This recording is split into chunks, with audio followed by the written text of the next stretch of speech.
मरणा आधी सावध व्हावे, मरणा आधी सावध व्हावे, आपुले सोहित करून घ्यावे. जन्म घालून येवाया, मानवाची उत्तम काया. नामा म्हणे मनुष्य जन्म, नामा म्हणे मनुष्य जन्म, सर्व जन्माहुनी उत्तम. जन्म घालून येवाया, मानवाची उत्तम काया. महायोग पीठे तटे भीमरथ्याम, वरम पुंडरीकाय दातो मुनींद्र हे.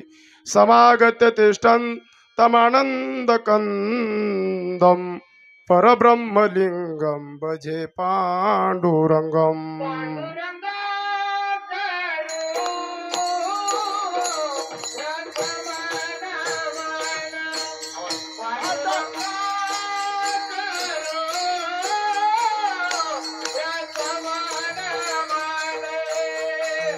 रंगा करो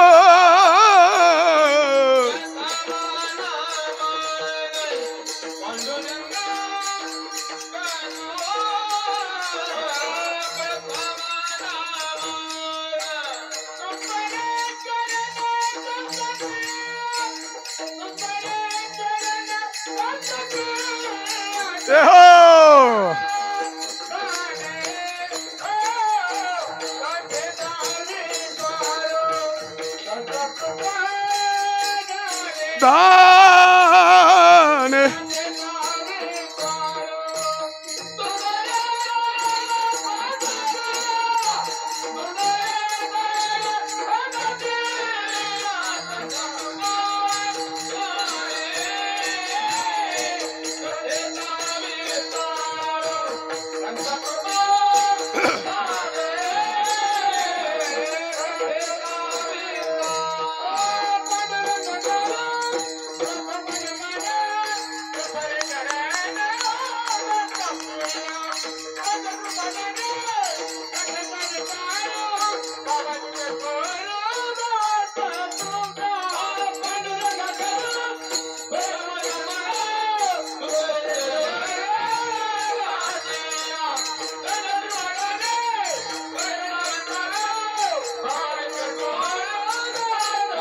तुका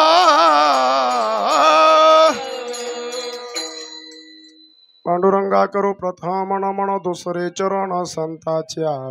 त्यांच्या कृपादाने कथेचा विस्तारू बाबाजी सद्गुरु दास तुका. जयांचे केले स्मरण, होय सकळ विद्यांचे आदी करण. तेची बंधू श्री चरण श्री सद्गुरूंचे ते नमस्कारोनी आता. नमो ज्ञानेश्वरा, नमो ज्ञानेश्वरा, निवृत्ती उधारा सोपान देवा. मुक्ताबाई नमो त्रिभुवन पवनी, आद्यत्रय जननी देवाची आप. या जगत उद्धारा लागी, या जगत उद्धारा लागी धरिला अवतार. मिरविला बडिवार सिद्धायेचा. मुक्ताबाई नमो त्रिभुवन पवनी, आद्यत्रय जननी देवाची आप. आता हृदय आपुले चौफाळून भले, वरी बैसवू पाऊले श्री गुरूंची. विठ्ठला विठ्ठला विठ्ठला.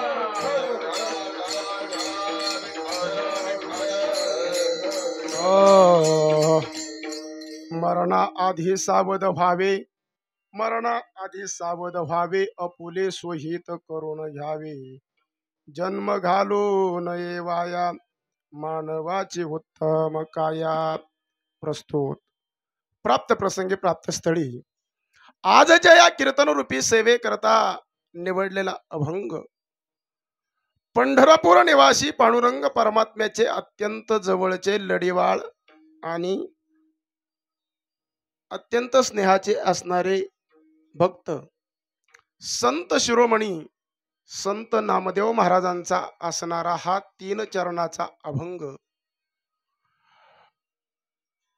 तुम्हाला आम्हाला प्रत्येकाला मिळालेलं हे मानवी जीवन किती महत्वपूर्ण आहे आणि या मानवी नरध्याची यती कर्तव्यता पूर्णत्वास नेण्यास सांगणारा खरं तर अभंग आजच्या या कीर्तन रूपी सेवे करता घेतला आहे. विठाला विठाला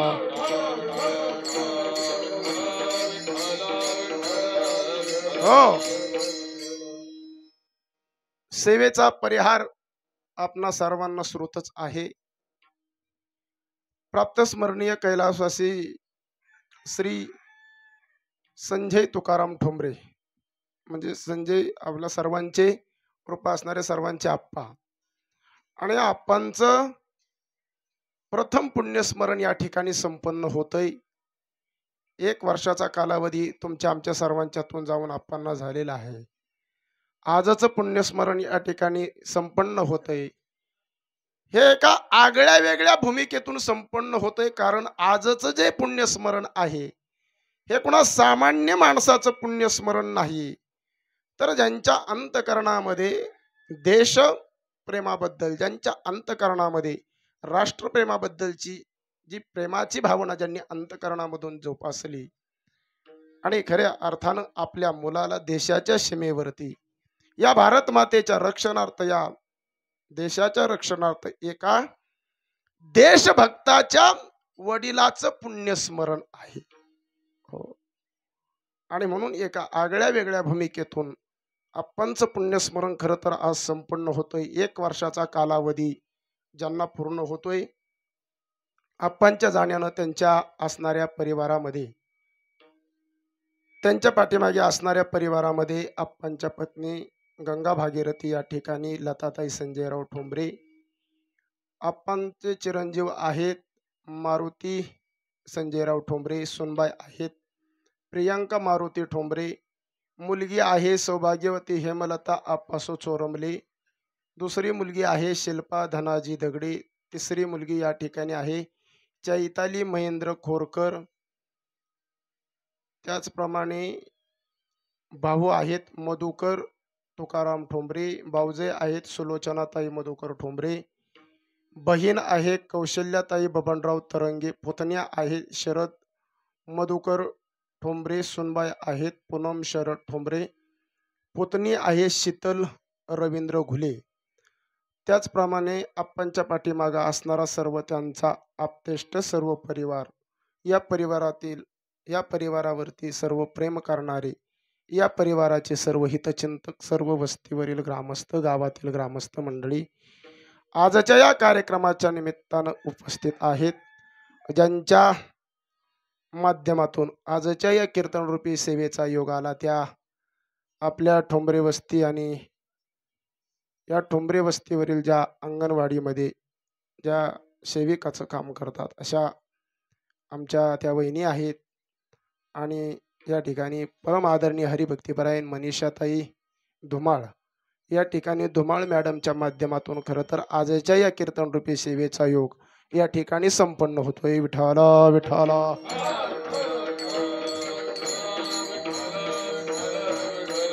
हो, ज्यांचं कीर्तन सेवेला खरं तर ज्यांचं आज या ठिकाणी साथ लाभलेली आहे, त्यामध्ये महाराष्ट्रातील 2 ख्यातनाम नुसते गायनाचार्य नाही तर ते महाराज सुद्धा आहेत, कीर्तनकार आहेत. असे महाराष्ट्रातील 2 ख्यातनाम कीर्तनकार गायनाचार्य परम आदरणीय श्री हरिभक्तीपरायण बाळासाहेबजी महाराज टेमगिरे, त्यांच्या समवेत असणारे आमचे दुसरे युवा कीर्तनकार याच भागातील परम आदरणीय श्री हरिभक्तीपरायण राहुल महाराज राजगुरू आहेत.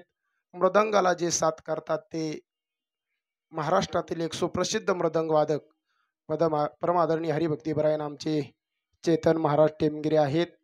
आणि जे या ठिकाणी आमचे दत्तात्रय महाराज केकान या परिसरामध्ये सातत्यानं मला हार्मोनियमची साथ या परिसरामध्ये अनेक वेळा ज्यांनी केली. कारखान्यावरलं सर्व गुरुदत्त महिला भजनी मंडळ आजच्या कीर्तनाच्या साथीकरता उपस्थित आहेत.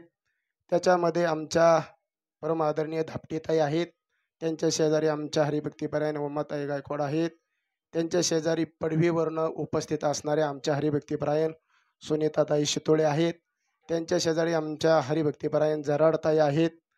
इकडे आमच्या कुशेगाववरनं आमच्या भगिनी या ठिकाणी उपस्थित झालेल्या आहेत, आमच्या परमादरणीय हरिभक्तीपरायण शितोळेताई, त्यांच्या शेजारी असणाऱ्या आपल्या धुमाळताई, येथेमध्ये असणाऱ्या आमच्या हरिभक्तीपरायण बालगुडीताई आहेत, त्यांच्या शेजारी आमच्या भागवतताई आहेत. मला म्हणजे मला सुद्धा कधी कधी मार्गदर्शन करतात. भागवतताई कार्यक्रमाच्या निमित्तानं या ठिकाणी आमच्या सर्वांच्या ज्येष्ठ आहेत, कार्यक्रमाच्या निमित्तानं उपस्थित आहेत.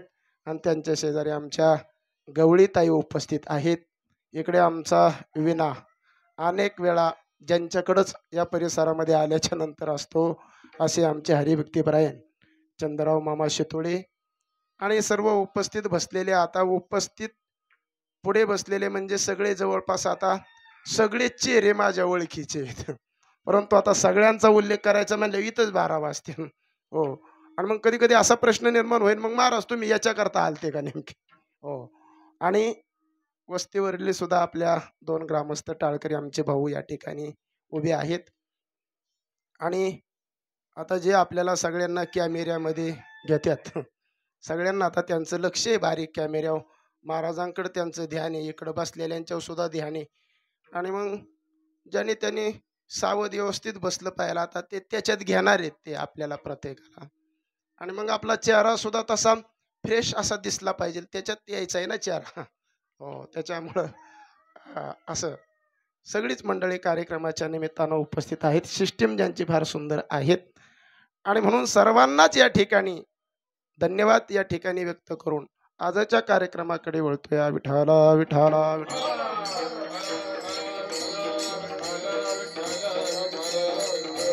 हो हो.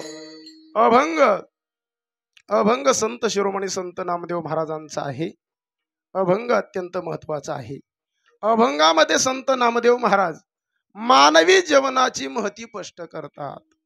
तुमचं आमचं हे मानवी जीवन किती महत्वाचं आहे. वास्तविकता जर चांगला विचार केला तर हे मानवी जीवन सहजासहजी प्राप्त होणार नाही बरं का. ऐका, मानवी जीवन फार महत्वाचं आहे. आणि त्यातली त्यात पुन्हा मृत्यू लोकामध्ये जन्म मिळणं हे त्याही पेक्षा फार दुर्मिळ गोष्ट आहे बरं का. दुर्लभातील दुर्लभ गोष्ट जर कोणती असेल तर मनुष्य जन्म प्राप्त होणं ही फार दुर्लभ गोष्ट आहे. शास्त्रकारांनी 3 गोष्टी या जगतामध्ये अत्यंत दुर्लभ सांगितल्या, अत्यंत दुर्मिळ सांगितल्या. 3 गोष्टी. हो. त्यामध्ये पहिली गोष्ट सांगितली मनुष्यत्वम, म्हणजे मानवाचा जन्म मिळणं हे फार दुर्लभातील दुर्लभ गोष्ट आहे. कारण मानवी जन्म मिळतच नाही. तुम्ही म्हणता मिळत नाही, मग आम्हाला कसा मिळाला? हो, आपल्याला कसा मिळाला म्हणजे आंधळ्याच्या टावळीत जसा कावळा सापडावा तसा आपल्याला.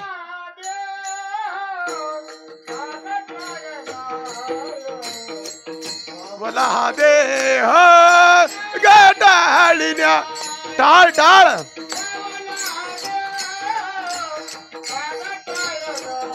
न्याय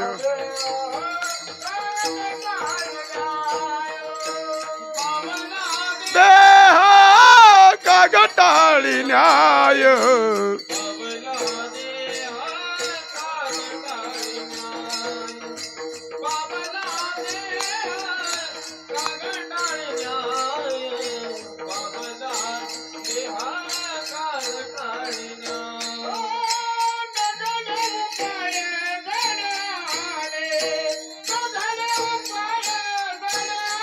आले जय हो.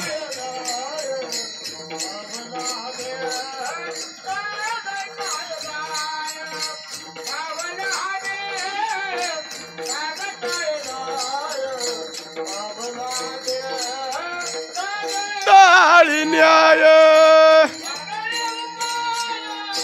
गाडो आले नगडे उपाय गाडो आले देह कागटाळी न्याय पावला देह कागटाळी न्याय.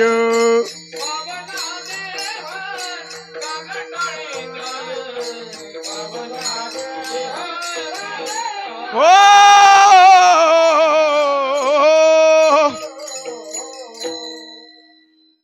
पावला हा देह आपल्याला प्रत्येकाला प्राप्त झालेला नरदेह किती महत्वाचा आहे. पावला हा देह कागटाळी न्याय. कागटाळी न्याय म्हणजे जसं आंधळ्या माणसाच्या टाळीमध्ये कावळा सापडावा, वास्तविकता तसा विचार केला तर कावळा इतका चतुरस्र प्राणी आहे, तो सहजासहजी डोळस माणसाच्या डोळस माणसाच्या सहजासहजी डोळस माणसाच्या सुद्धा टाळीत सापडत नाही. हो, तो कावळा आंधळ्याच्या टाळीमध्ये सापडावा म्हणजे याला योगायोगच म्हणावा लागल. आणि बरं, मला असं वाटतं समजा सापडलाच तर त्याचा त्या मार्गानं निदान किंबहुना किमान त्याचा विनियोग तरी व्हावं. पण जर नाही झाला तर नाही झाला तर नाही झाला तर त्याचा मिळून उपयोग काय? बऱ्याच गोष्टी अशा असतात त्या असून त्याचा काय उपयोग नाही. हो, हा, बऱ्याच गोष्टी जगात अशा आहेत त्या आहेत पण त्याचा असून काही उपयोग नाही. हो, जगात श्रीमंत माणसं भरपूर आहेत,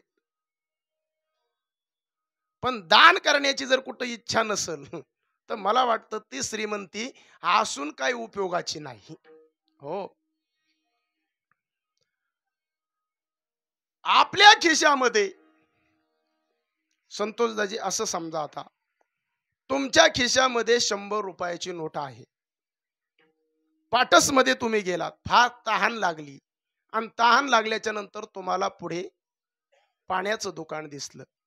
तहान लागलेली, खिशामध्ये 100 रुपये आहे. जर नाही पाणी पिलं तर प्राणही जाऊ शकतो. म्हणजे तहानेने अत्यंत आपण व्याकुळ झालोय आणि अशाच अवस्थेत समोर पाण्याचा स्टॉल दिसला. मला असं वाटतं आपण त्या स्टॉलवरती जाऊन पाण्याची बाटली खरेदी करू शकत नाही का? किंबहुना अडचण काय, करू शकत नाही का? करू शकतो ना. पाण्याचा स्टॉलही आहे, आपल्याजवळ पैसेही आहेत, करू शकतो. पण पुढे मनात विचार आला, नको नोट मोडायला. अरे बाबा, तूच जर गेला तर त्या नोटला काय करायचे? म्हणजे मग असूनही जर ती गोष्ट उपयोगात आणता आली नाही तर मला असं वाटतं मग असून तरी उपयोग काय? तसं मानवी जन्म आपल्याला प्रत्येकाला प्राप्त झालाय, पण तो जर कळाला नाही तर मला असं वाटतं मिळून उपयोग काय? एक अंधाळा वारकरी पंढरपूरला गेला. आता वारकरी म्हटल्यावर पंढरपूरला जाणार. हो, अंधाळा वारकरी पंढरपूरला गेला, चंद्रभागेचं स्नान केलं आणि वाळवंटामध्ये आला आणि त्या आंधळ्या वारकऱ्यानं टाळी वाजून भजन म्हणायला सुरुवात केली. राम कृष्ण हरी जय जय राम कृष्ण हरी.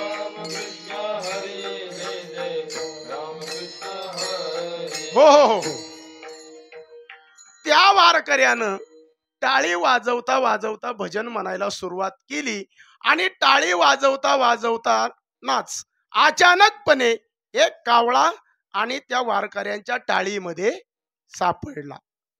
मिळाला हा देह काग टाळी न्याय. अरे त्याच्या टाळीमध्ये कावळा सापडला आणि त्यानं तो कावळा असा हातामध्ये धरला आणि तेवढ्यात त्या वाळवंटातून एक राजाचा एक सेवक त्या ठिकाणावरनं एक दौंडी देत चाललेला होता. त्या सेवकानं दौंडी दिली.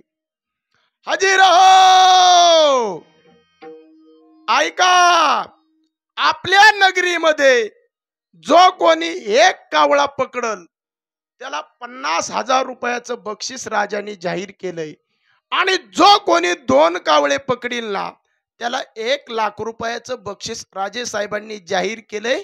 तो दौंडी देणारा दौंडी देत चालला होता. ह्या आंधळ्याने ती दौंडी ऐकली. आंधळा होता पण दौंडी ऐकली.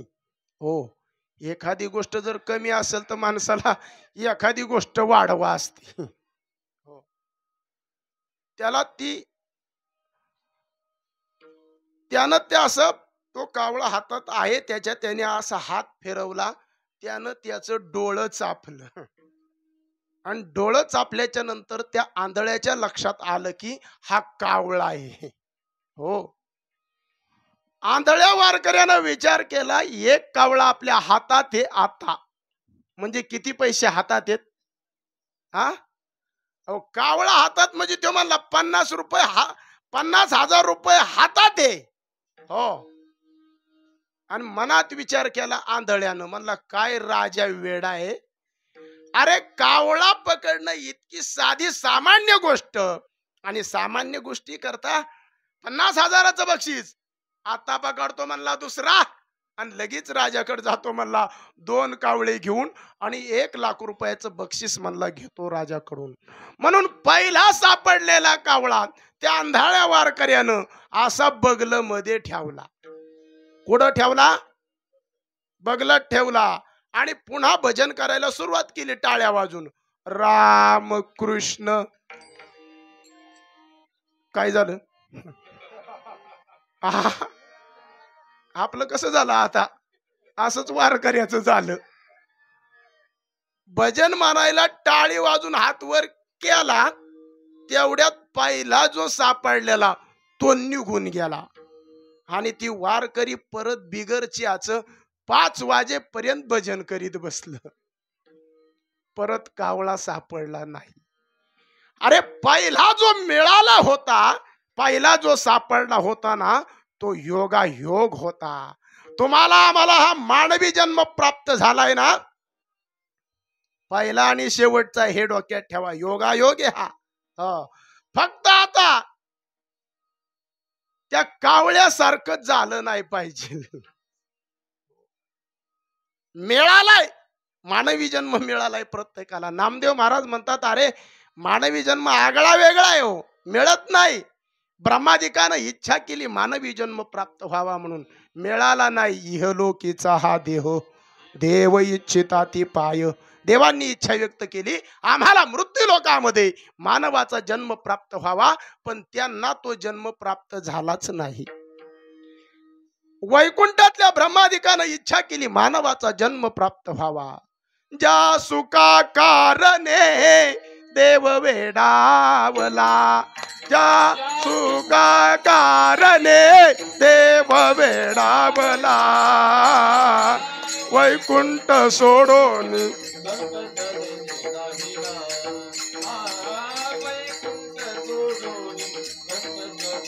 राहिला. सुका कारणे देव वेडा.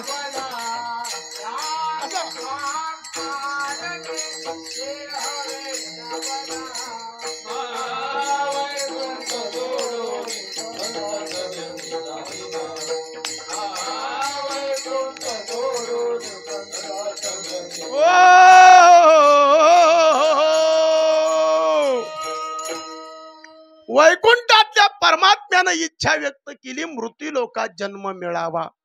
ज्या सुका कारणे देव वेडावला. काय केलं हो देवानं?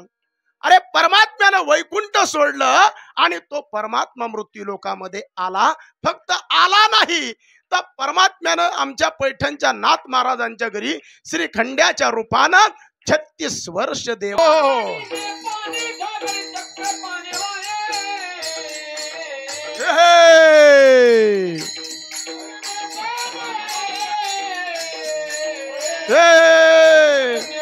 भावे निळा बंदी त्याचे पाये,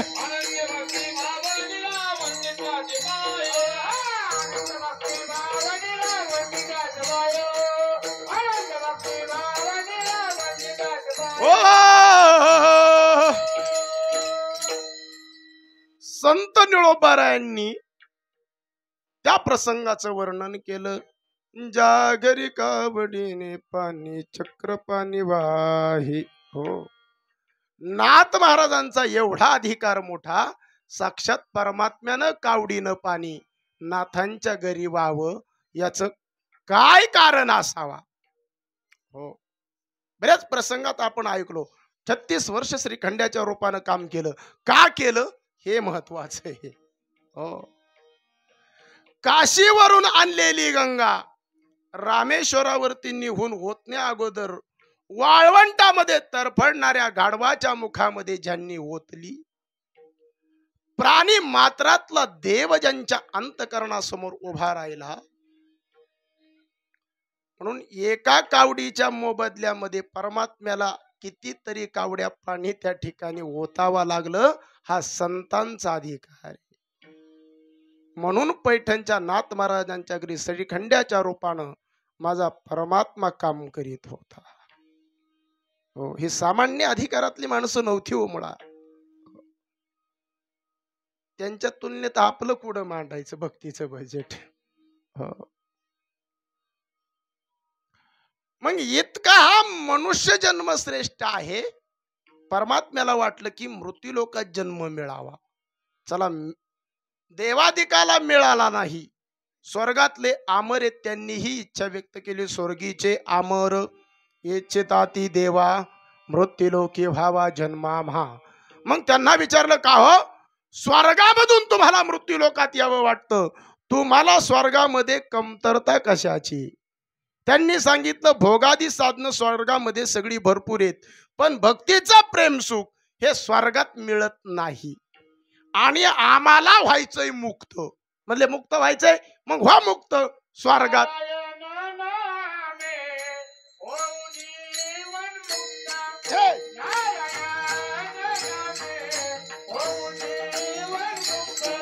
नारायण नामे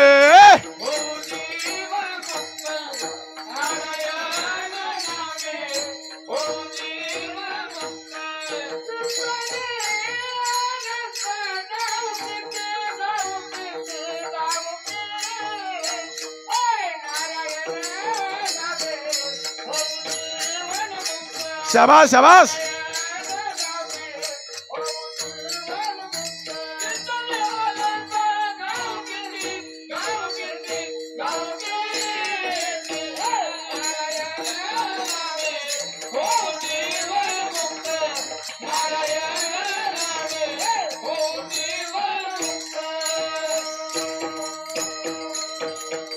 वा वा वा.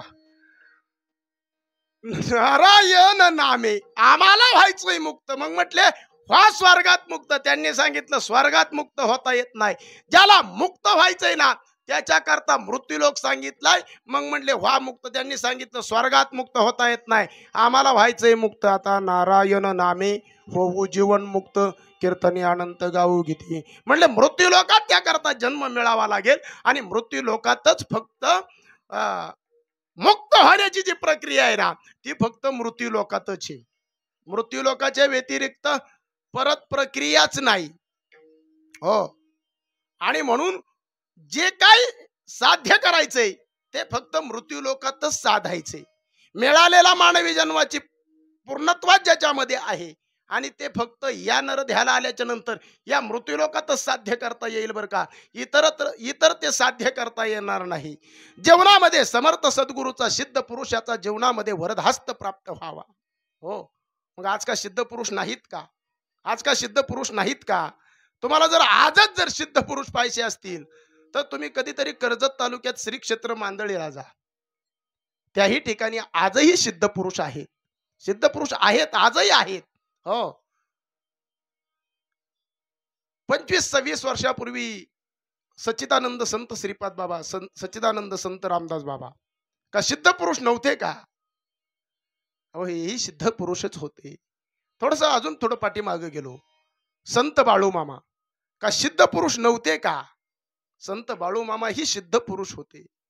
आणि एवढं तपाचं सामर्थ्य होतं, एवढं तपाचं सामर्थ्य होतं. कुणाचं? बाळू मामांचं.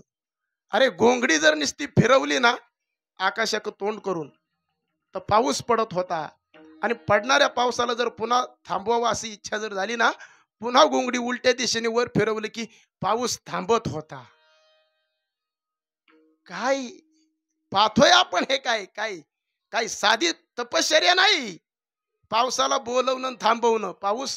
पाऊस पडण्याकरता शास्त्रामध्ये आता तर वैज्ञानिकांनी मध्ये शोध लावला होता, काहीतरी एक राड्यार यंत्र बनवलं होतं. हो, 40 कोटी रुपये खर्च केला आणि 40 पैसे इतका फायदा नाही झाला. हो, राड्यार आकाशात गेलं की डग नसायचं, आकाशात डग जमलं की रड्यार बिघडायचं. अरे काय हो, पावसा करता का कुठं रड्यार यंत्र असतं का? पावसा करता शास्त्रामध्ये पर्जन्य यज्ञ सांगितला. पण आता यज्ञ करणं हे साधी गोष्ट नाही हो. पूर्वीच्या काळी राजाधिकांनी यज्ञ केले. यज्ञ म्हणजे काय? काय होम आहे काय घरचा? हा, घरी होम करायचा असतं तर मग तुला काय एक एक लिटर तूप लय झालं.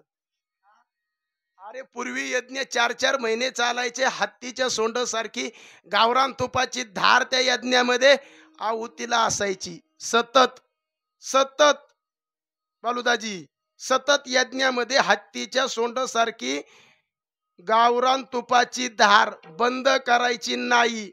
टँकरचा हिशोब लावायचा नाही, घरी गेल्यावर लावायचा. सामुग्री प्रचंड श्रीमंत राजे पूर्वीचे त्यावेळेस यज्ञ करायचे हो. आणि ज्याचे 100 यज्ञ पूर्ण होतात त्याला इंद्रपद मिळायचं. जाऊ दे, आपल्याला इतक्या लांब नाही जायचं. हो, आपल्याला चमच्याभर गावरान तूप पायाला मिळत नाही हो. आपली कुठं शोकांतिका मांडावा हो. अत्यंत हलाखीतलं मानवी जीवनाची दुर्दशा झाली हो. आणि तरीही अशा परिस्थितीतून आम्हाला या मानवी नरध्याची यती कर्तव्यता पूर्ण करायची आणि मानवी जन्मातला आम्हाला निशाण साधायचं. मग समर्थ सद्गुरूच्या कृपा आशीर्वादानं तेही जीवनामध्ये प्राप्त होतं. पण त्याच्याकरता सिद्ध पुरुषाचं वरदहस्त जीवनात प्राप्त व्हावा, सद्गुरूचा वरदहस्त जीवनामध्ये प्राप्त व्हावा. सद्गुरू वाचोनी सापडेना सोय, धरावे ते पाय आधी आधी किंवा संताविन प्राप्ती नाही. आयसे वेद देती ग्वाही, सद्गुरू नाही के पूर्ण कृपा केली, निज वस्तू दाविली माझी मज. आणि एकदा का ती मला गुह्य गोष्टीचं ज्ञान प्राप्त झालं, मग माझे सुख मज दाविले डोळा, दिदली प्रेम कळा ज्ञान मुद्रा. प्रेमाचा अथांग सागर त्याच्या अंतकरणामध्ये तयार होतो. किंबहुना एका पराक्रमी आणि कर्तृत्ववान बापानं आपल्या जीवनामध्ये ते सिद्ध केलं, ते आप्पांच्या रूपानं. एका पराक्रमी आणि एका कर्तृत्ववान बापाचा आपण पुण्यस्मरण संपन्न करतोय ही भूमिका विसरता कामा नाही. खरंच ज्यांच्या अंतकरणामध्ये राष्ट्राबद्दलची एक राष्ट्रप्रेमाची भावना जागरूक होती आणि म्हणून आपला असणारा एकुलता एक मुलगा सुद्धा आज भारत मातेच्या रक्षणार्थ त्यांनी पाठवला. एका पराक्रमी बापाचं पुण्यस्मरण आहे.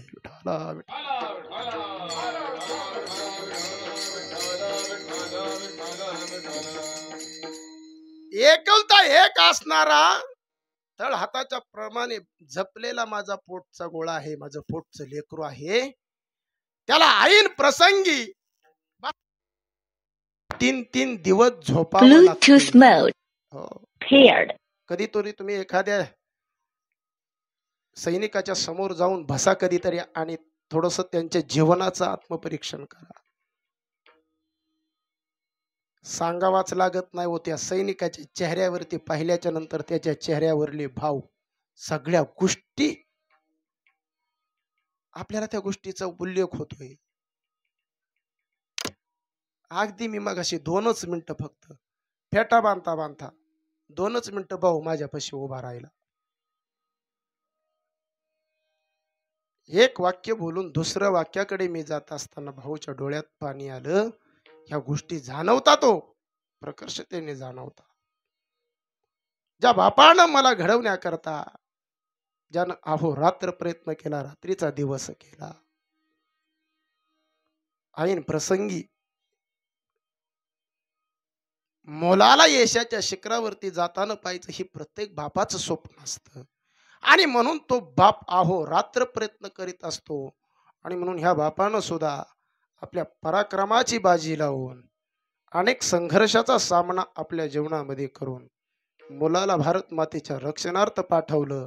आणि म्हणून मी पुन्हा पुन्हा उल्लेख करतो, एका पराक्रमी बापाचं पुण्यस्मरण आहे. लेकुराची ओढी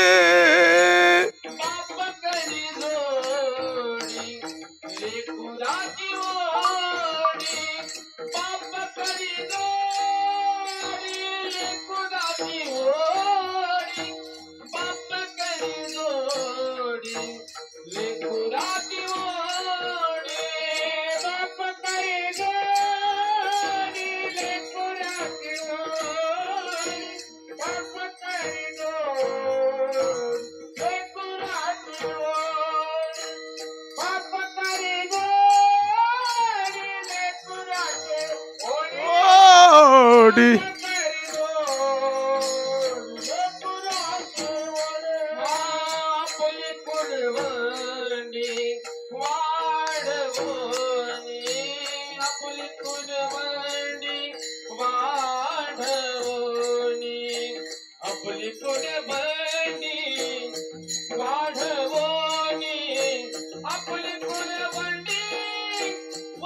वाळवणी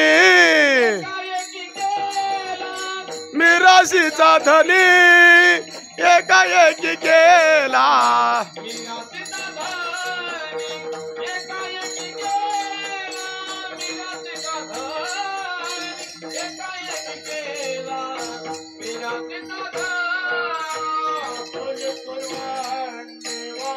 वाळवणी आपुली कुरवंडी वाळवणी एकाएकी गेला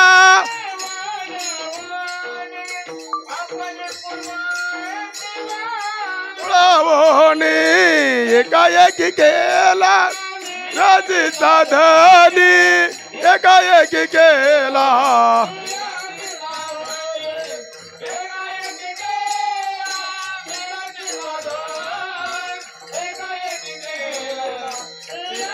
हो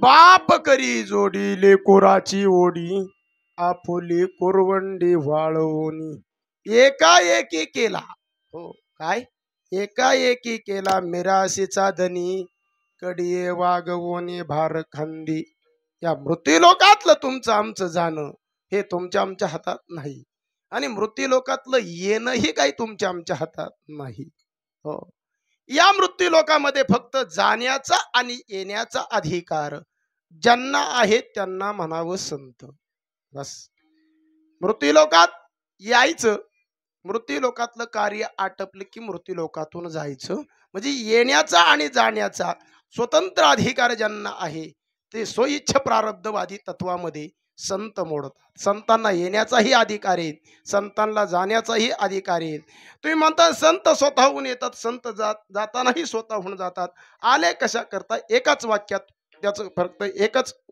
उत्तर सांगतो येथे उपकारासाठी आले गरजा वैकुंठी किंवा किंबहुना अवतार तुम्हा धराया कारण व धराया जन जड जीवा संत स्वतःहून येतात संत स्वतःहून जातात परमात्म्याला आणावा लागतं आणि तुमचं आमचं मात्र यापेक्षा वेगळं आहे तुम्हाला आम्हाला इच्छा नसताना सुद्धा जन्माला यावं लागलं कारण गर्भावासातलं दुःख सर्वात मोठं दुःख आहे आणि म्हणून इच्छा नसताना आपण जन्माला आलो आलो म्हणण्यापेक्षा मी आता असं बोलेल यावंच लागलं बा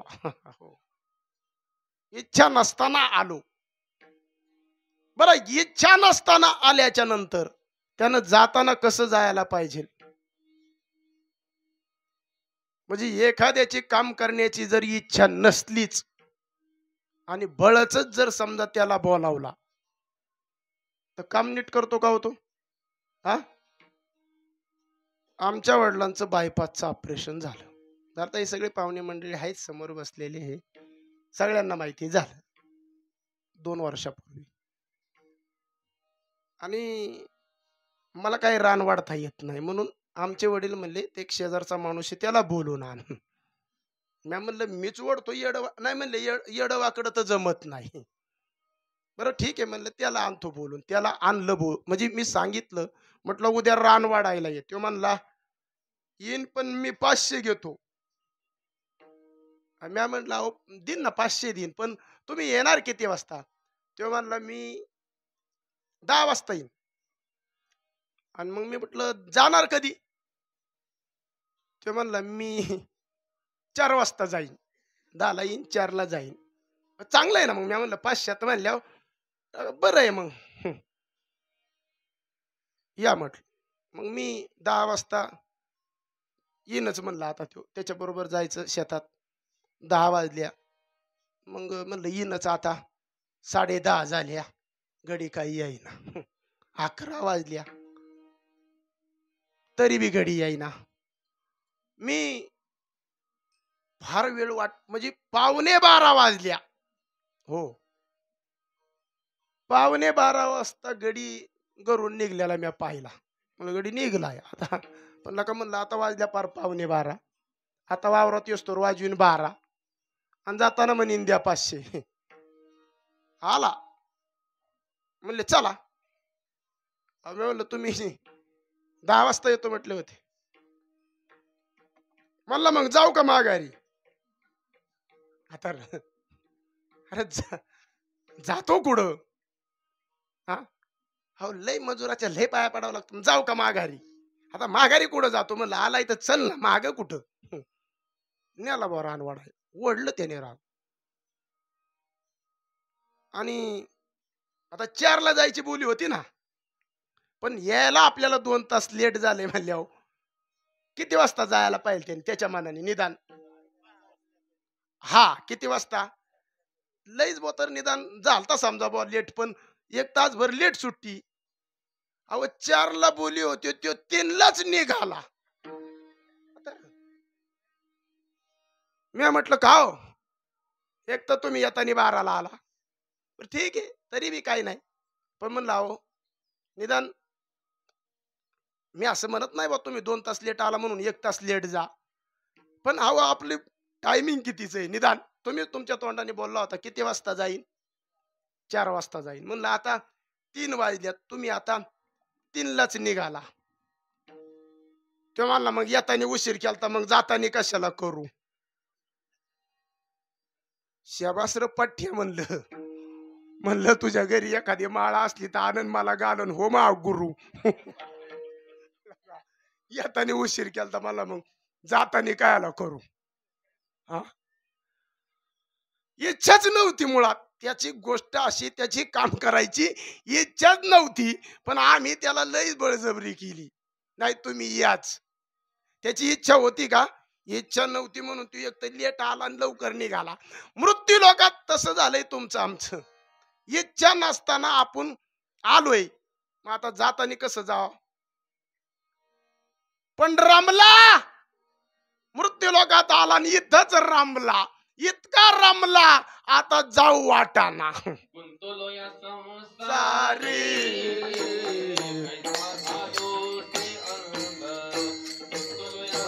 सारी झालो या अंध.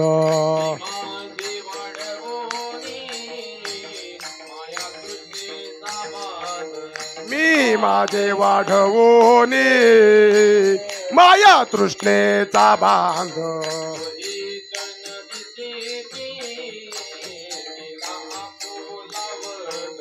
रोहित सती केला आपोला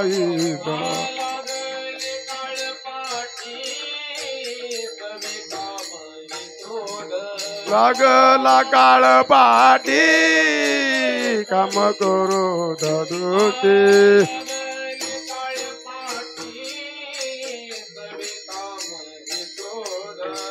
लागला काळ पाठी करी काम हे क्रोध.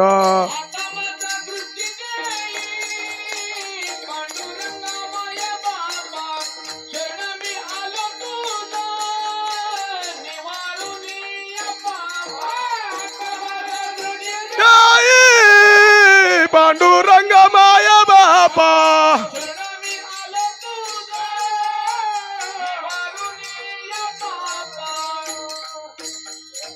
हो, इतका रममाण झाला आता मृत्यू लोकातून जाण्याची इच्छा होत नाही.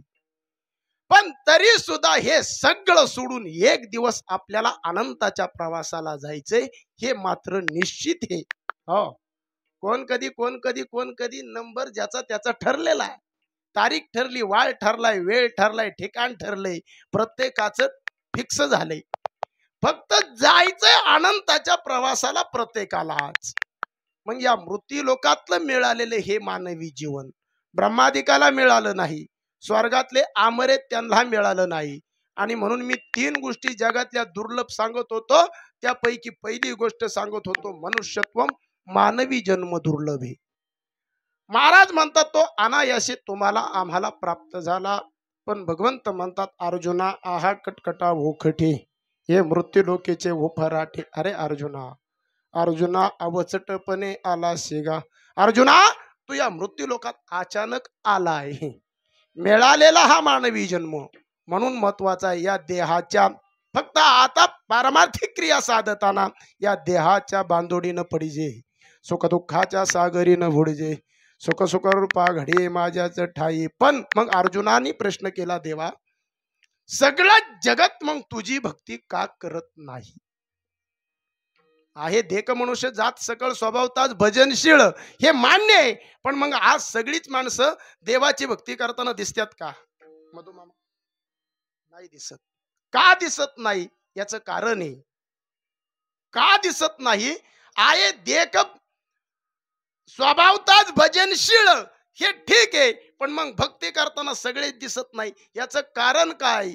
तर याचं कारण ज्ञानोबारायांनी स्पष्ट केलं. परी ज्ञानाविन नासले बुद्धी भेदाशी आले, कल्पून येते कल्पू लागले अनेकत्व. अरे बुद्धीमध्ये भेद निर्माण झाला आणि म्हणून तो ईश्वराचं सानिध्य प्राप्त करू शकत नाही. मग हा भेद गेला पाहिजे. भेदा भेद भ्रम अमंगळ, आणि म्हणून तो गेला पाहिजे. आणि जोपर्यंत भेद जात नाही, जोपर्यंत द्वैत जात नाही ना, तोपर्यंत ईश्वराचं अधिष्ठान कदापि प्राप्त होणार नाही. आणि आमच्यातलं द्वैत जर जावं असं वाटत असेल ना, तर द्वैताची झाडणी गुरुविन ज्ञान तया कैसे कीर्तन घडेल ना. आम्ही मग चला आलोईच या मृत्यू लोकामध्ये, साधायचं या मानवी जन्मातलं हित. नामदेव महाराज म्हणतात की बाबा हा मानवी जन्म किती महत्वाचा आहे तुला, पण आम्हाला मृत्यूच्या जबड्यात आम्ही प्रत्येक जण आहोत. याच्यातून आम्हाला पुढे जाऊन निवृत्त व्हायचंय. हो, याच्यात आम्हाला सावध व्हायचंय. याचा अर्थ असा आहे, सावध व्हावे याचा अर्थ असा आहे, पुढे आम्हाला जन्म मरणाच्या 84 लक्ष योनीच्या चक्रामध्ये गुंतायचं नाही, त्याच्यातून बाहेर पडायचंय. हो, आणि म्हणून नामदेव महाराज म्हणले बाबा सावध व्हा.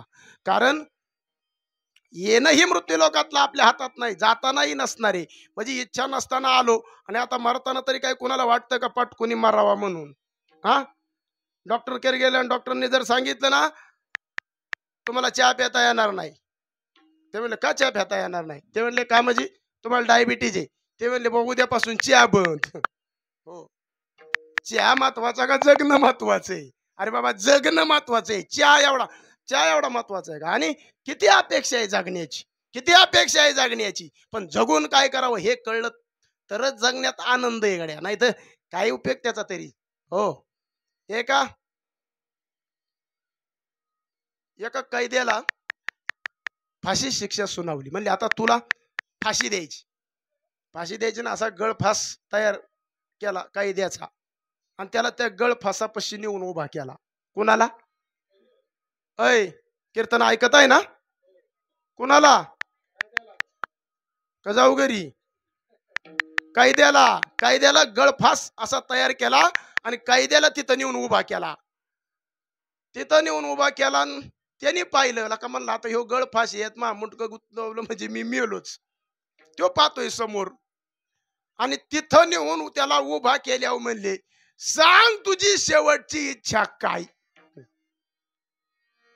त्याने हात जोडले. तेव्हा काय नाही, आता मरतो. आता काय काय इच्छाच काय? गळ फसला का म्हणला माझ्या समोर, आता फक्त म्हणला मुंडकच गुतवायचं बाकी त्यातून काही इच्छा करतो आता मराशिवाय दुसरा पर्याय नाही. शेजारी एक जण होता, तरी म्हणला काय असलंच जर काय तुझं मनातलं तर आता मेल्यावर तर काही विषय गेला संपला नाही तुझा, असलंच काय मनात तर घे थोडंफार आता सांगून इथं. तेव्हा काय का सांगूच काय? त्याला आठवलं आयुष्यभर म्हणला बिन साखरेचा चहा पिलो डायबिटीज मुळे. काय इच्छा? तेव्हा काय नाही, आता चहा प्यायचा आहे. हा, चहा प्यायचा आहे. पण त्याच्या परत मनात विचार आला, त्याच्याच म्हणलं समजा चहा पिता पेईपर्यंत जर म्हणला समजा जज अधिकाऱ्याचा जर समजा निर्णय बदलला तर आता कायला का निर्णय, आता जायचा निर्णय हे.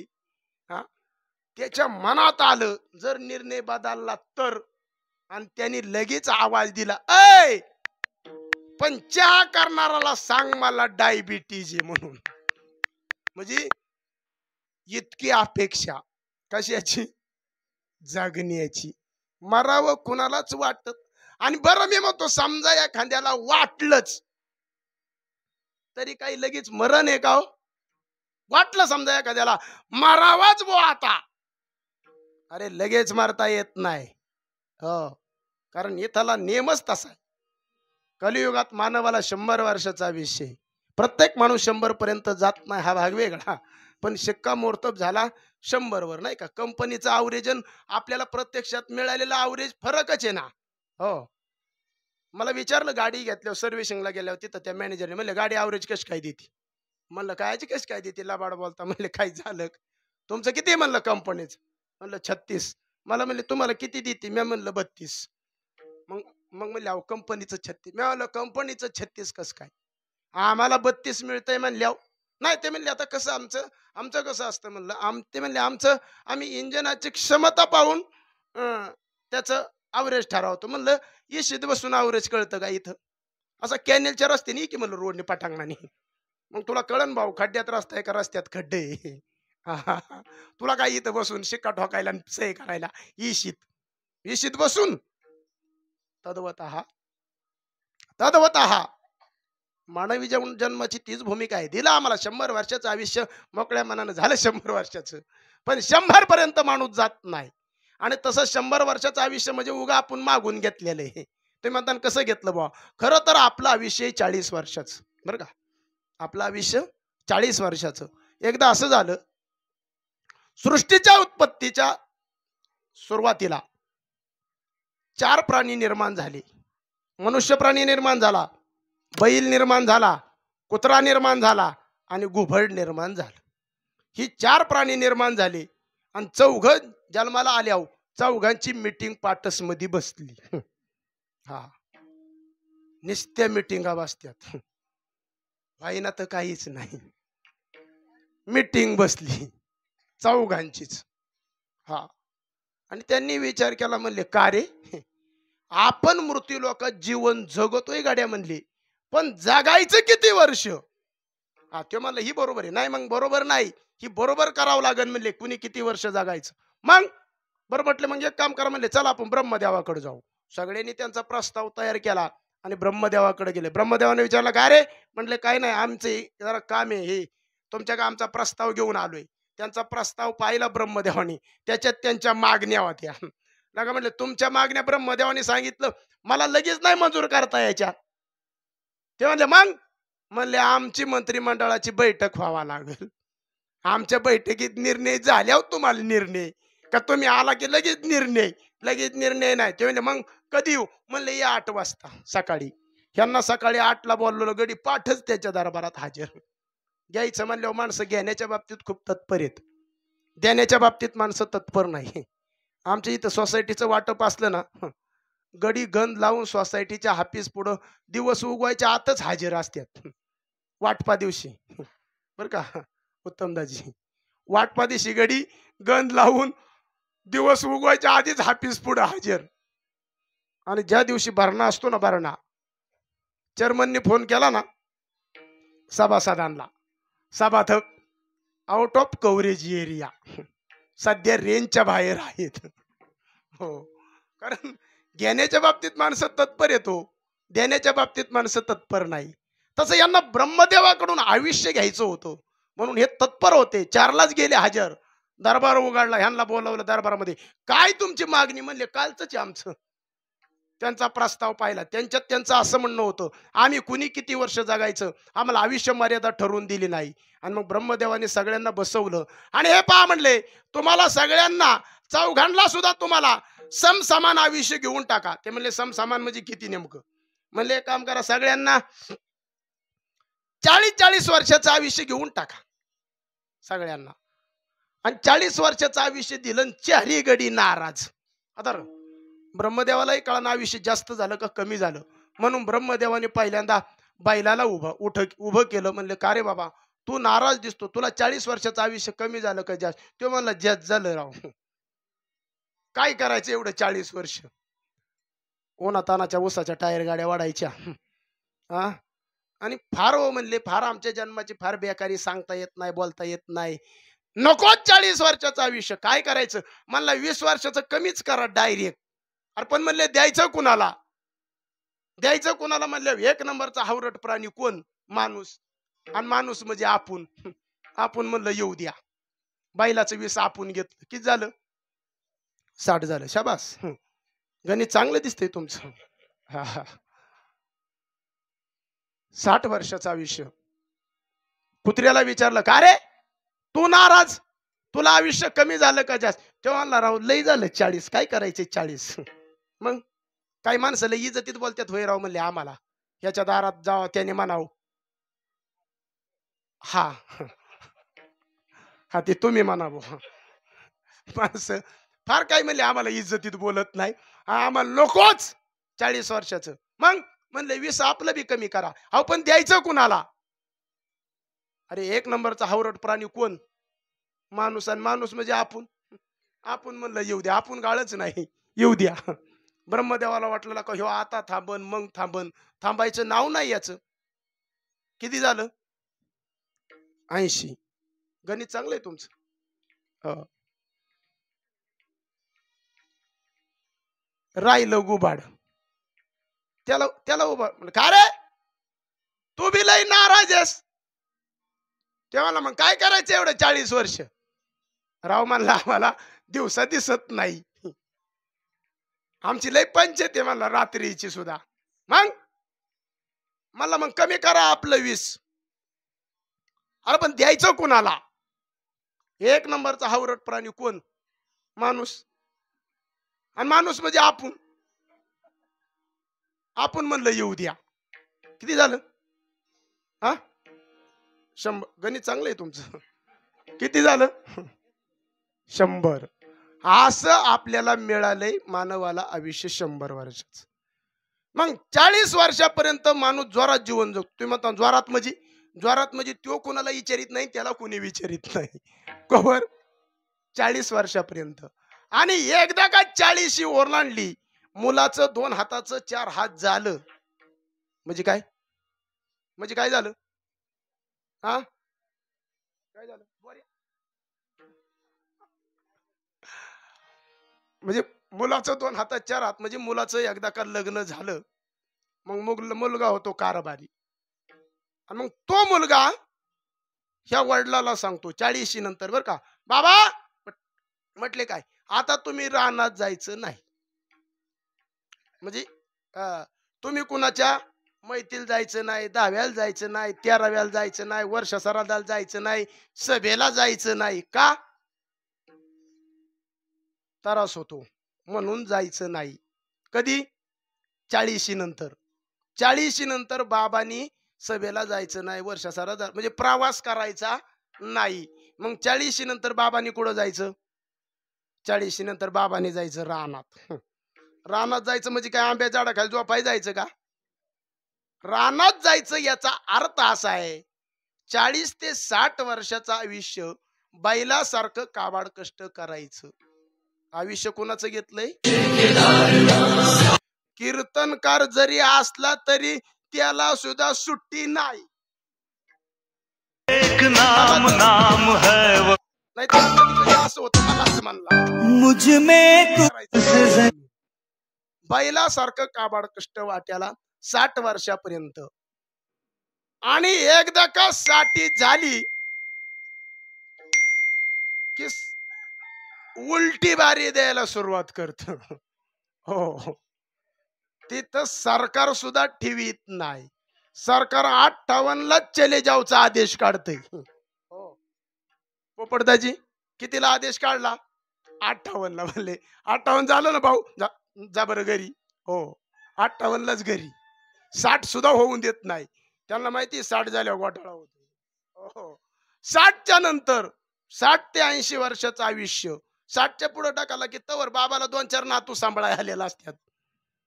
बाबांनी नातू सांभाळायचं, घराचं राखण करायचं. कुत्र काय करतं? घराची राखण. आयुष्य कोणाचं घेतलंय? कुत्र्याचं. जाग्यावर फेड. आणि कदाचित 80च्या पुढं जर आयुष्य मिळालंच तर सगळी इंद्रिय कुमकवत होत्यात. कुमकवत होत्यात म्हणजे काय कमी पडतं? दात नसत्यात मुखात, डोक्याची केस सगळी जवळपास गळून गेलेली असतात आणि मग लाळ गळू लागती, नाक गळू लागते, नाक मुख गळू लागले, लाळ आणि शेंबूड स्वानापरी गती झाली, अवघे करती हाड हाड. आणि एकदा का तो 80च्या पुढचा टप्पा दिसायचं कमी होत, हो, नुसतं टुळू टुळू फक्त बघायचं, दिसत नाही काय. आणि ह्यो काय बोलतो ह्याच्याकडे कोणी ध्यान देत नाही. हो. आणि एक जणाला आमच्या गावात एक जणाचा फार वयोवृद्ध माणूस, त्याचा नातू मला गावात भेटला. मी म्हटलं काय रे तुमच्या भाऊंचं बरं आहे का रे? ते म्हणला आता आमच्या भाऊंचं म्हणजे काय, आता भाऊ गेलेच म्हणून समजायची. अरे हो हो का म्हणलं गेलं म्हणून समजायचं म्हणजे हाय का काय? गेलेत नेमकं काय? नाही नाही ते म्हणलं हायत, पण आता काय हाय म्हणजे गेलेच म्हणून समजा. मी तर म्हणलं लका काय प्रेम आहे. मी म्हणलं अफाट तुमच्या माणसाबद्दल किती प्रेम आहे म्हणलं तुम्हाला. भाडव्याव म्हणलं तुमचा आहे ना ग्रामपंचायती नेऊन तुमचा सत्कार केला पाहिजे. म्हणलं का हो? अरे म्हणलं तुम्ही माणूस असताना म्हणलं गेलाच म्हणून समजा म्हणजे आम्ही काय समजायचं नेमकं? गेलाय म्हणून समजायचं का हाय म्हणून समजायचं? हा अरे ज्याने 1.5 एकराचा 7-12 म्हणलं 55 एकर केला, हा त्याची ही दयनीय अवस्था, गेलाच म्हणून समजा असतानाच. म्हणलं मग घाल गाव जेवण. मी म्हणलं गेलाच म्हणून. अहो काय म्हणजे माणसं फार विचित्र स्तराला आल्यात. आणि मग 80च्या पुढची ती स्थिती आहे, दिसत नाही काही नाही. आणि मग वृद्धापकाळात काय होतं, माणसाचं सगळ्या इंद्रियातलं बळ कमी होतं आणि म्हाताऱ्या माणसाचं सगळं बळ एक वाटून तोंडात येतं. आता वृद्धापकाळाचे म्हणजे शास्त्रातलं वर्णन सांगतो मी तुम्हाला, काही टाइमपास सांगत नाही. शास्त्रात वर्णन आलंय वृद्धापकाळाची स्थिती कशी असते. आपण वृद्धच्या मार्गाने चाललोय, भाऊ फार वृद्ध नाही तर नका का व्हायना आधीच का निकाल लागाना, पण समजा कदाचित झालो तर हो वृद्धपकाळाची स्थिती. मग सगळं बळ एक वाटून तोंडात आल्यावर म्हातारी माणसं बडबड करत्यातच. घरातले काय बडबड करतो काय ना म्हातार? अरे म्हातार आहे ती, बडबड करणारच, कारण ती स्थिती आहे वृद्धपकाळातली. म्हणून अजिबात म्हाताऱ्या माणसाचा तिरस्कार करायचा नाही. ऐ इकडं म्हाताऱ्यासारखं बाडाबाडा करत करू दे, फार करू दे. आमच्या इथं तर एक म्हातारा असे तुम्हाला सांगतो, झोप तेवढंच काय नीट बुवा, झोपतय तरी कायचं नीट तावा ती. हो त्याचा नातू म्हणला अहो सकाळी उठलं ना म्हणला तिकडं देवळात काकडा आणि इकडं म्हणलं आमच्या म्हाताऱ्याचं प्रवचन सुरू. आय काय कोण असतं? हाय काय कोणीच नसतं म्हणला. हो आणि दिवसभर बाडबाड करतोय म्हणला, झोप तेवढंच काय नियार, आणि उठलं की लगेच बाडबाड करतोय म्हणला, झोप असतोवर बाडबाड करतोय म्हणला. मी म्हणलं असू दे म्हातारा येते, म्हातारा झाल्या. मी म्हणलं तस ते म्हणला आपलं तसंच होईन काय? म्हणलं मग त्याच्यापेक्षा काय वेगळं व्हायचं? आपण काय लय कुठं दिवा लावलाय त्याच्यापेक्षा वेगळं व्हायला तीच होईन. मग वृद्धपकाळाची ती स्थिती आहे म्हातारे.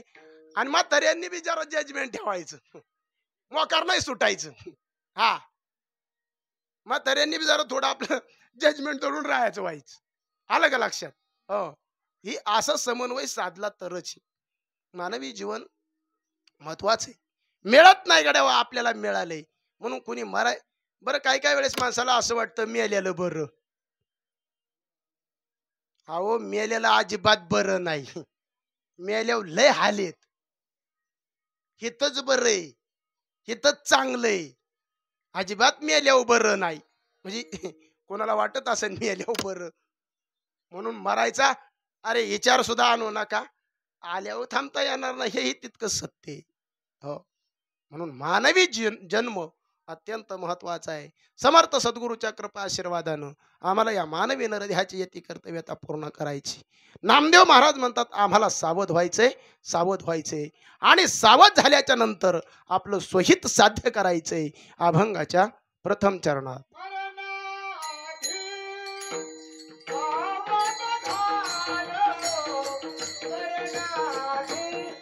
अवध व्हावे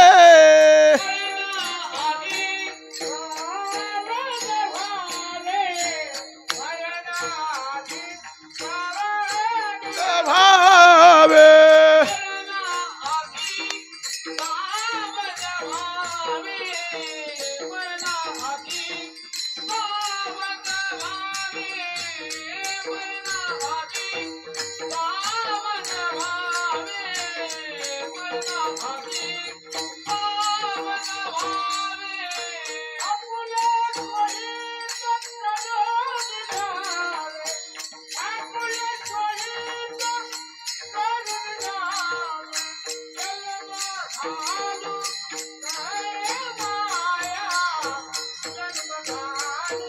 शाबाश शाबाश वाह वाह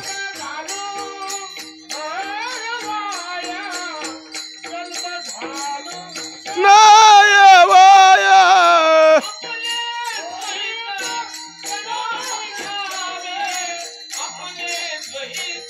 करून घ्यावे नाय वाया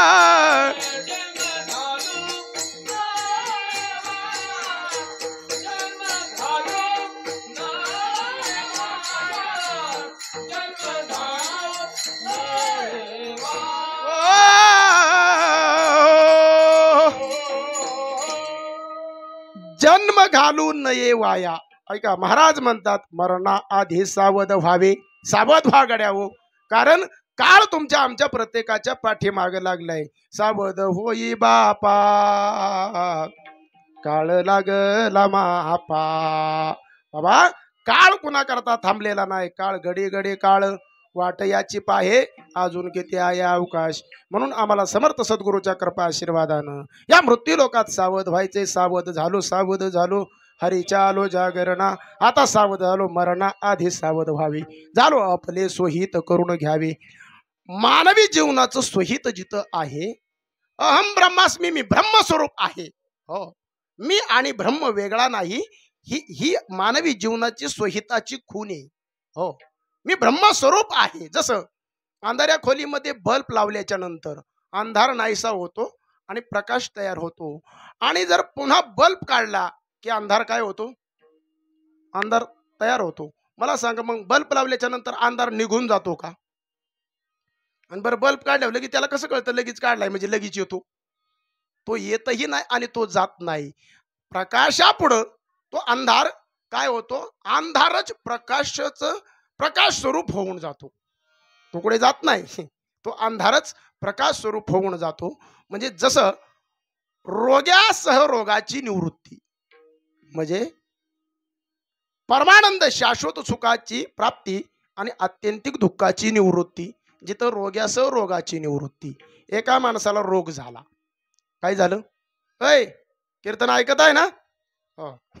एका माणसाला रोग झाला. रोग आणि रोग झाल्याच्या नंतर तो वैद्याकडे गेला. आता पूर्वीचे वैद्य नाडी परीक्षणावरती काय आजार आहे ते सांगायचे. हो आता पार डॉक्टर पुढे जाऊन उलटा पालटा झाला तरी शेवट डॉक्टर म्हणतो काय झालं. काय डॉक्टर काना टेटस्कोप घाला घे श्वास. एकदा मी गेलो एका डॉक्टरला सहज भेटाय गेलो. तो काहीच बोलला नाही. मला लगेच त्यांनी केलं बेडवर झोपा. अरे काय पण बरं झोपा म्हणले. मी झोपाचा झोपा झोपलो. त्याने तिथं लावला टेटेस्कोप. घ्या श्वास. घेतला. सोडा सोडला. अहो माझ्या समोर एक श्वास घेता घेता मेलं. काही काय घेन सोड घेन. मला घ्या. मी घ्या सोडा सोडलं. आणि मग झालं इकडं तिकडं असं लावलं. आणि मग तुम्हाला काय होतंय आता? मी म्हणलं मग तुम्हाला कानात घालून काय कळलं? घे श्वासन सोड श्वासन. तुम्हाला काय कळलं? मला काय होतंय? मला काहीच नाही होत. मी म्हणलं मग कशाला आलता? म्हणलं बेठायला.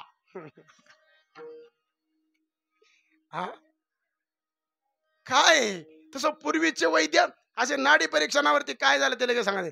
आणि त्या माणसाला वैद्याकडे गेला आणि वैद्याने त्याच्या हातात हात घेतला, तुमचा आजार कळला. तो म्हणला, हो लय हो, तुमचे फार उपकार झाले. कळला? तो म्हणला कळला. काय करायचं? तो म्हणला काहीच नाही, औषध फार सोपं आहे.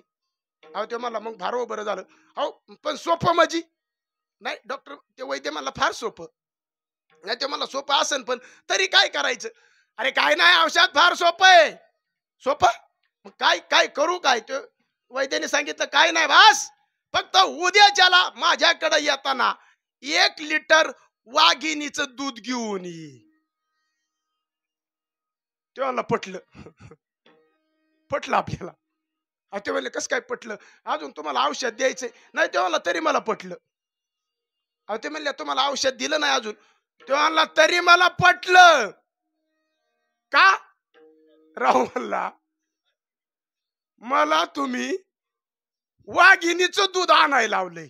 आता वाघीण म्हणजे काही जर्सी गाई आहे का, काही म्हैस आहे का, लका वाघ? हा, आम्ही लांबच वाघ बघितला तरी म्हणतो तिकडं वाघ आहे काही नु. आता काय आहे? हो. आणि वाघिणीचं दूध. त्यो म- ते म्हणला मला पटलं राव. वैद्य म्हणले तुम्हाला कस काय पटलं? काय कस काय पटलं राव? म्हणला म्हणला वाघिणीचं दूध आणाय मी मी गेलोच म्हणून समजायचं. आणि म्हणला मग मी गेलो मा रोग कशाला माग राहील? रोगासह रोगाची निवृत्ती, आत्यंतिक दुःखाची निवृत्ती. अहम ब्रह्मास्मी, मी साक्षात ब्रह्मस्वरूप आहे. आणि वाघाच्या कासात हात घालायचं काय? काय कुणाची काम आहे काय? हे? अरे येलेल्या वाघिणीच्या कासात एकाच गाड्याने हात घातला. हो, सामान्य गोष्ट आहे का? येलेल्या वाघिणीच्या कासात एकाच पठ्ठ्याने हात घातला धर्मवीर संभाजी राजा. देश धर्म पर मिटने वाला शेर शिवा का छावा था, महापराक्रमी महाप्रतापी एक ही शंभू राजा था, वाघाच्या जबड्यात घालून हात मोजते दात, हे सामर्थ्य धर्मवीर संभाजी राजांचं होत. काही कुणाची काम आहेत का काय? हो. एका देशभक्ताला जन्म दिलाय. त्या बापाचं बीज पवित्र आणि बापाचं बीज शुद्ध आणि आईची कुश पवित्र, म्हणून एका देशभक्ताला जन्म दिला. आणि एका देशभक्ताच्या वडिलाचं पुण्यस्मरण संपन्न होतंय ते आप्पांच्या रूपात. सामान्य नाही. बाप कुटुंबा काय करतं हे सामान्य भूमिका नाही. आमचं मानवी जन्मातलं आमची देवता आहे. आम्हाला जिथं शिकवलं गेलं मातृदेव भव आणि पितृदेव भव, देवापेक्षा आईवडील वेगळे नाही आहेत. मग आमचं हितच ज्याच्यामध्ये आहे, आपुलिया हिता जो असे जागता, धन्य माता पिता तयाची या. पण कुणाची? ज्यांच्या कुळामध्ये सात्विक मुलं जन्माला येतात. वडिलांच्या जाण्यानंतर सुद्धा 1 वर्षानंतर पुण्यस्मरण संपन्न करायचं, ही भूमिका जीवनात ठेवून, ही वडिलाचं स्मरण सतत ध्यानात ठेवून, आमच्यावरती चांगल्या केलेल्या संस्काराचं चांगुलपणाची दिशा घेत, त्यांच्या मुलांना मुलीनं पत्नीनं भावांना सर्व त्यांच्या जवळच्या आपतेष्टांना बापांचा पुण्यस्मरणाचा कार्यक्रम करायचा, ही भूमिका जीवनात ठेवून एका बापाचं, आमच्या कर्तृत्ववान बापाने आमच्याकरता अनंत यातना सहन केल्या आणि तो आमचा बाप अनंताच्या प्रवासाला निघून गेला. कधी कधी आमच्या शाळेची फी भरण्याकरता तो बाप कधी कधी उपाशी पोटानं झोपला असेल, कधी कधी ती आई उपाशी पोटानं झोपली असेल, स्वतः ओल्या जागेवरती झोपली पण मला कोरड्या जागेवरती झोपवलं असेल. आणि म्हणून ही देवता समान असणारी आमची देवस्वरूप माय बाप केवळ काशी, तेने नव जावे तीर्थाशी, किंबहुना तुका म्हणे माय बापे अवघी देवाची स्वरूपे. म्हणून मानवाचा जन्म आहे. नामदेव महाराज म्हणतात जन्म घालू नये वाया, मानवाची उत्तम काया. माणसाचा जन्म श्रेष्ठ आहे. आता फक्त साधायचंय काय? मानवी जीवनाचं हित आम्हाला खऱ्या अर्थानं साधायचंय. आई वडील मुलांकरता काय करतात? आई वडील मुलांकरता काय करतात? जगी आईसा बाप व्हावा, कैसा हो ज्याचा वंश मुक्ती सजावा. कैलासवासी आप्पांसारखा बाप मला असं वाटतं प्राप्त व्हावा. जगी ऐसा बाप व्हावा. एकुलता एक मुलगा असताना सुद्धा आपल्या मुलाला देशाच्या सेवेत पाठवलं. कधी कधी त्या मुलाला स्टँडवरती सोडवायला गेल्याच्या नंतर मुलगा देशाच्या सीमेवरती चाललाय, मुलगा देशाच्या रक्षणार्थ चाललाय, त्या बापाचं अंतकरण कधी कधी भरून यायचं. मुलाला स्टँडवरती सोडताना जड पावलानं बाप माघारी फिरवायचा. माझा बाळ देशाच्या सीमेवरती चाललाय, रक्षणार्थ चाललाय. रोज आतंकवादाच्या, रोज घुसखोरीच्या बातम्या टीव्ही पडतो, बाप पाहतोय, पण तो बाप करतो, तो वान बाप आहे. काय करतात आई वडील मुलांकरता? नव्हे नव्हे आपलं सर्वस्व नाही, तर मला असं वाटतं आपल्या प्राणाचं सुद्धा बलिदान आई वडील मुलांकरता देतात. याचं जर उदाहरण जर द्यायचं झालं तर 750 वर्षापूर्वी पुणे जिल्ह्यामध्ये खेड नावाच्या तालुक्यामध्ये दर्या खोऱ्यातून वाहणारी इंद्रायणी नदी आणि त्या इंद्रायणीच्या तीरावरती वसलेलं एक त्यावेळेचं छोटस गाव म्हणजे आळंदी. काय करतात मुलांकरता आई वडील? विठ्ठल पंतांनी संन्यास घेतला आणि गुरूंच्या सांगण्यावरून पुन्हा ग्रस्त आश्रम स्वीकारल्याच्या नंतर 4 अपत्य झाली. परंतु त्यावेळेच्या कर्मठ समाजानं ते मान्य केलं नाही आणि संन्यासाची कार्टी म्हणून ज्ञानोबाराय, निवृत्तीनाथ दादा, सोपान काका, मुक्ताबाई या 4ही भावंडाचा छळ होऊ लागला. गावात कुणी भिक्षा देईना. छोट्या छोट्या लेकरांकडे पाहिल्याच्या नंतर रुक्मिणी आईसाहेबांचं अंतकरण तुटायचं, विठ्ठल पंथाचं अंतकरण तुटायचं, लेकरांचं काय? म्हणून धर्मसभे पुढे न्याय मागितला आणि त्यावेळेच्या धर्मसभेनं न्याय दिला, परंतु देहांत प्रायचित्त स्वीकारावा लागेल अशा प्रकारचा न्याय दिला. विठ्ठल पंत आणि रुक्मिणी मातेनं तो धर्मसभेचा न्याय मान्य केला, स्वीकारला तो देहांत प्रायचित्त. सिद्धबेटाच्या पर्णकुटीमध्ये रात्रीची 4 भावंड 3 भावंड झोपलेली असताना निवृत्तीनाथ दादा नव्हती. त्यावेळेस ज्ञानोबाराय, सोपान काका, छोटीशी मुक्ताई, 3 भावंड सिद्धबेटाच्या पर्णकुटीमध्ये झोपलेले आहेत. रुक्मिणी आई साहेबांनी विठ्ठल पंताला मात्र झोप नाही. उद्या या जगाचा निरोप घेतोय, या लेकरांच्यातून आपण जातोय, आपल्या नंतर या लेकरांचा धर्मामध्ये समावेश व्हावा. आपल्या समाजानं चालवलेला छळ कुठंतरी मुलांचा थांबावा या अपेक्षेनं स्वतःच जीवन संपवण्याचा प्रयत्न त्या आई वडिलांनी केलेला आहे. त्याला आई वडील म्हणतात. धर्मसभेचा न्याय मान्य करून विठ्ठल पंताकडे शब्दच राहिले नव्हते बोलण्याकरता. स्तब्ध बसलेले होते. पाहिलं आमच्या मुक्ताईच्या चेहऱ्याकडे पाहिलं त्या बापानं, निवृत्तीनाथ ज्ञानोबारायाच्या चेहऱ्याकडे पाहिलं, सोपान काकाच्या चेहऱ्याकडे पाहिलं. उद्या या लेकरांच्यातून आपण जातोय, पुढे काय? बापाचा अंतकरण आहे.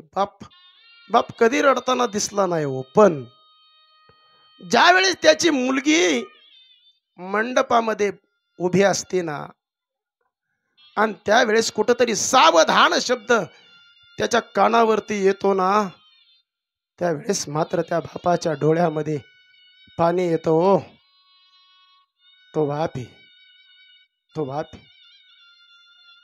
मी अनेक बाप असे पाहिले, अशी आई मी अनेक वेळा पाहिली. सासरवासीन मुलीनं माहेराला येऊ द्या, बेडवरती पडलेली आई असू द्या, पण तिची आई जोपर्यंत माहेरात आहे ना, तोपर्यंत ती मुलगी मोकळ्या हातानं माहेरातून कधीच जाणार नाही, कधीच जाणार नाही, जोपर्यंत आई आहे तोपर्यंत. आणि आई गेल्याच्या नंतर आमच्या शेजारची एक ताई एक दिवस पिशवी न घेताच माहेराला आली तिची आई गेल्यावर.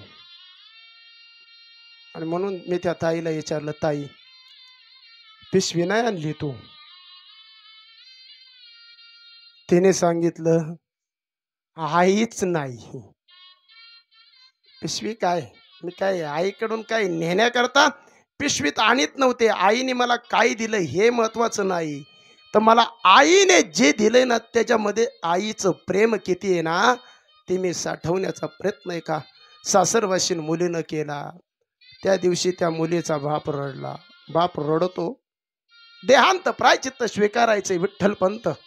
डोळ्यात पाणी आलं विठ्ठलपंतांच्या. त्यावेळेस रुक्मिणी आई साहेबाकडे पाहिलं. रात्रीच्या 12 वाजलेले आहेत. सिद्ध बेटात एक कुटुंब मुलांच्या धर्मांतरासाठी स्वतःच्या प्राणाचं बलिदान करतोय. हा प्रसंग आहे त्यावेळेचा. रुक्मिणी आई साहेबांना छोट्याशा मुक्ताईला मांडीवरती घेतलं, डोक्यावरनं हात फिरवला आणि डोळ्यातून टपाटपा पाणी आलं. मुक्ता, उद्या हा हात तुझ्या पाठीवरती फिरायला नसणार आहे. आणि रुक्मिणी मातेनं एकच प्रश्न विठ्ठलपंतांना केला, स्वामी झोपेतून समजा जर माझी मुक्ता जागी झाली आणि तिने जर ज्ञानोबाला विचारलं, ज्ञानदादा आपले आई वडील कुठे रे, या प्रश्नाचं उत्तर काय देईल माझा ज्ञानोबा?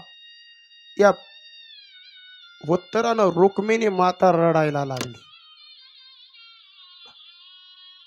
पण धर्मामध्ये प्रवेश व्हावं म्हणून दोन्ही उभयता पर्णकुटीच्या बाहेर पडले. रात्रीच्या 12 वाजता इंद्रायणीच्या तीरावरती आले विठ्ठलपंत आणि रुक्मिणी आई साहेब. रुक्मिणी आई साहेबांना इंद्रायणीकडे पाहिलं.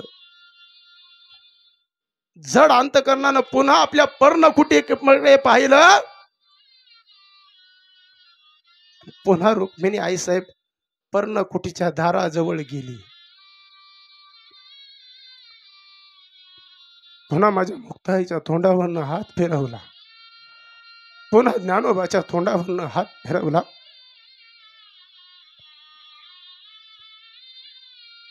ती जड पावलानं रुक्मिणी आई साहेब इंद्रायणीच्या तीरावरती आली. इंद्रायणीचं पाणी हातावरती घेतलं.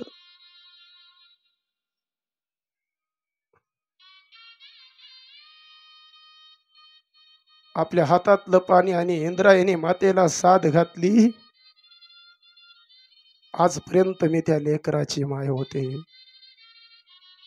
माझ्या नंतर या लेकराचा सांभाळ तुलाच करावा लागल.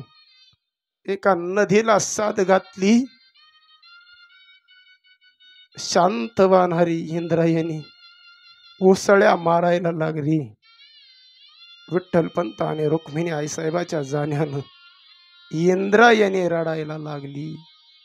जगी आईसा बाप व्हावा म्हणून मी पुन्हा पुन्हा हे सांगून जाईल. त्याचा वंश मुक्तीस जावा, पोटा येता हरले पापा. ज्ञानदेवा माय बापा, आई वडील मुलांकरता आपलं देहांत प्रायचित्त स्वीकारलं, बलिदान केलं. आणि म्हणून आई बाप एक कर्तृत्व आणि पराक्रमी बापाचं पुण्यस्मरण संपन्न होतंय. एक वेळ सर्वांनी मोठ्या प्रेमानं भजन करा. ढोबार कुमाये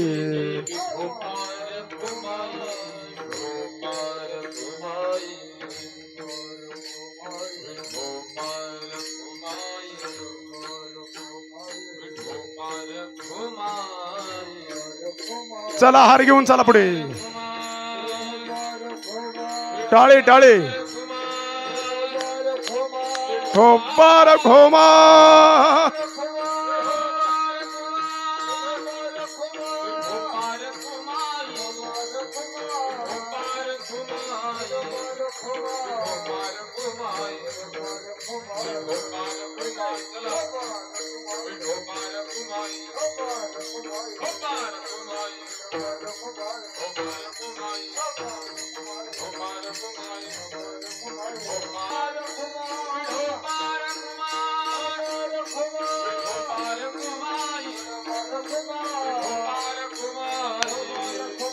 ठोबार कुमाई ठोबार